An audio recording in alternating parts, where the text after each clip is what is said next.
Here's Secretary of Defense Lloyd Austin as he tries to argue how heroic this ending in Afghanistan was. Now, we have just concluded the largest air evacuation of civilians in American history. It was heroic. It was historic. And I hope that all Americans will unite to thank our service members for their courage and their compassion. They were operating in an immensely dangerous and dynamic environment, but our troops were tireless, fearless, and selfless. Our commanders never flinched, and our allies and partners were extraordinary. The United States evacuated some 6,000 American citizens and a total of more than 124,000 civilians. And we did it all in the midst of a pandemic and in the face of grave and growing threats. I am incredibly proud of those who made it happen, and they made it happen with grit and skill and humanity. Analyze that in just a moment. The celebration of the evacuation. That's now the talking point. We'll come back to it in a moment here. Well, it would have been the exact opposite because, frankly, we were in perfect shape. Abdul, he's now the head guy. That was the one I was dealing with. And he understood exactly what I was saying. I said they'll be held to pay if you touch any American soldiers or any Americans. And even Biden said the other day, I think probably mistakenly from his standpoint, because they don't usually do this, but he came out and said, well, no American soldier was killed since the previous administration came to that agreement, which is true. We had many other conditions, and they were strong conditions, and they didn't meet some of them, and we bombed the hell out of them. And they would have met them all, and we would have been out. We would have had all of our people out. We would have had all of our equipment. I said, every nail, I want every nail, every screw, every tank, every plane. And those planes are in very good working order. You look at Apaches, they cost a fortune, tens of millions of dollars, and they were flying them yesterday. They were having a good time flying our Apache helicopters. And they have, whether it's 73, 83, or $85 billion worth of equipment, thousands of trucks, hundreds of tanks, and other kinds of military gear, and it's just disgraceful what happened. And I think it's the greatest embarrassment in the history of our country. That was President Trump yesterday on our show. We just wanted to share that with you again. We thought his analysis was so prescient, and it's so important to hear. How would it have been different? Because right now the storyline, and welcome back to the Clay Travis and Buck Sexton show for all of you. The storyline is that this would have been the case no matter who was president. This is what the Democrats are saying. I mean, they're actually saying this. I'm not interpreting it. They're saying, this was as good as it could have been. Actually, it was a good thing how it went down overall. This is the Democrat line. It's crazy, but we predicted it because it's obvious this is where they were going to go. Accountability, Clay. Is there going to be any under the circumstances that we have here? Lindsey Graham was on Hannity's show last night on Fox, and he was asked the question, is this an impeachable offense? Yeah, I think so. I think it's dereliction of duty. He knew that we were going to leave Americans behind, and I think he lied to us because there's no way. I don't believe this 10% crap. I think there are hundreds, if not thousands, of Americans left behind, tens of thousands of Afghans. So the Biden administration is lying to us about the threats we face from Afghanistan, about what they knew and when they knew it, and they're trying to blame everybody but themselves. If you want to blame somebody, President Biden, look in the mirror. 24 kids out of California. I'm surprised this isn't a bigger story in terms of the media attention, are still stuck there. Yesterday, we played a clip from Clarissa Ward at CNN, Buck, pointing out that a family of 4 from Houston had been unable to get out. We started off the show with Joe Biden bragging that 90% of the people had been removed from Afghanistan who were American citizens, despite the fact that just 2 weeks ago he told George Stephanopoulos that everybody was going to get out. Now, I think Lindsey Graham, from the perspective of what should happen, if the standard for impeachment, which, by the way, I don't agree with, but if the standard for impeachment was a phone call that Donald Trump made with the Ukrainian president, and if the standard for impeachment was a riot, a issue on however you want to classify it on January 6th, Or alleged intervention, by the way, in the Russia collusion investigation that never should have happened in the first place. That was all based on fabrications and lies, but they tried to take down a presidency with.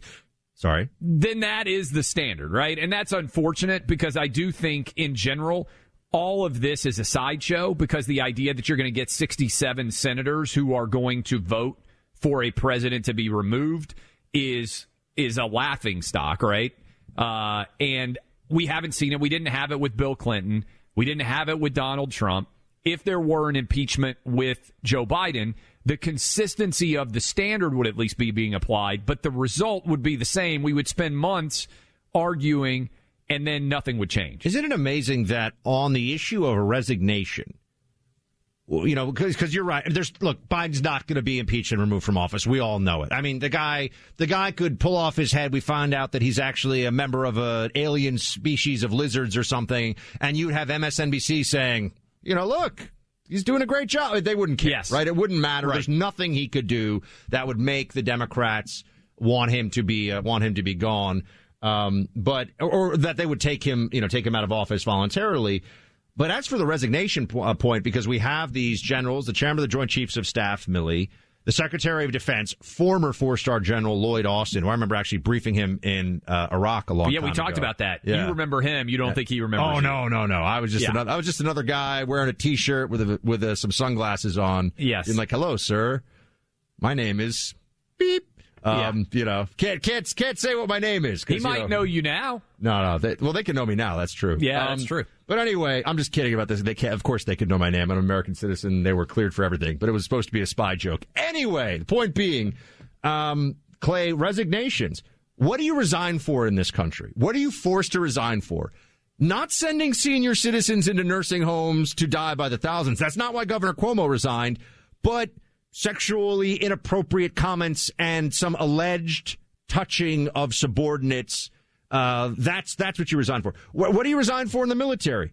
Speaking out against the chain of command, as we know, not presiding over a massive blunder. And this just goes to, you know, what in our culture people will be able to get away with and what they can't, what bureaucratically is defensible and what is not in the way things go right now.